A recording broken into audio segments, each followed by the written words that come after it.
Sir अंदर आ सकते हैं? आइए आइए, प्रणाम सर, बैठिए। धन्यवाद सर।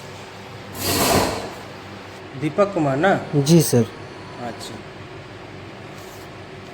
अच्छा, क्या आप सब स्टेशन देखे हैं? जी सर, सब स्टेशन देखे हैं सर। तो सब स्टेशन में क्या क्या रहता है?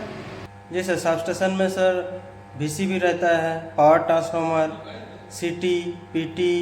तो आपने अभी कहा कि CT और PT। जी सर। तो CT और PT का क्या मतलब होता है? सर CT का मतलब होता है करंट ट्रांसफार्मर और PT का मतलब होता है पोटेंशियल ट्रांसफार्मर। अच्छा, एक बात बताइए कि इंस्ट्रूमेंट ट्रांसफार्मर के बारे में कुछ बता सकते हैं? सर CT और PT को इंस्ट्रूमेंट ट्रांसफार्मर कहा जाता है।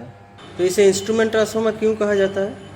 जिस तरह से सर किसी भी चीज़ का मेज़रमेंट करने के लिए इंस्ट्रूमेंट की ज़रूरत होती है, उसी तरह से सर हम लोग करंट को मेज़र करते हैं CT यानी करंट ट्रांसफार्मर के द्वारा, और सर वोल्टेज को मेज़र करते हैं PT यानी पोटेंशियल ट्रांसफार्मर के द्वारा।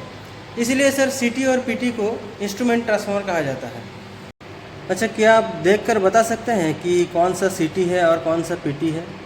जी सर, हम लोग देखकर भी बता सकते हैं कि कौन सा CT है और कौन सा PT। कैसे? सर जो CT होता है उसमें सर एक तरफ से तार घुसता है और दूसरी तरफ से निकल जाता है, यानी सर प्राइमरी में उसका तार घुसेगा और उसके सेकेंडरी से तार निकल जाएगा। लेकिन सर जो PT होता है उसका एक ही इनकमिंग रहता है जिसमें सर तार घुसता है, लेकिन सर उसके दूसरी तरफ ग्राउंड रहता है, यानी सर उससे कोई तार निकलता नहीं है। इसलिए सर अगर हम लोग CT को देखेंगे तो देख पाएंगे कि CT के एक तरफ तार घुसेगा और दूसरी तरफ से निकल जाएगा।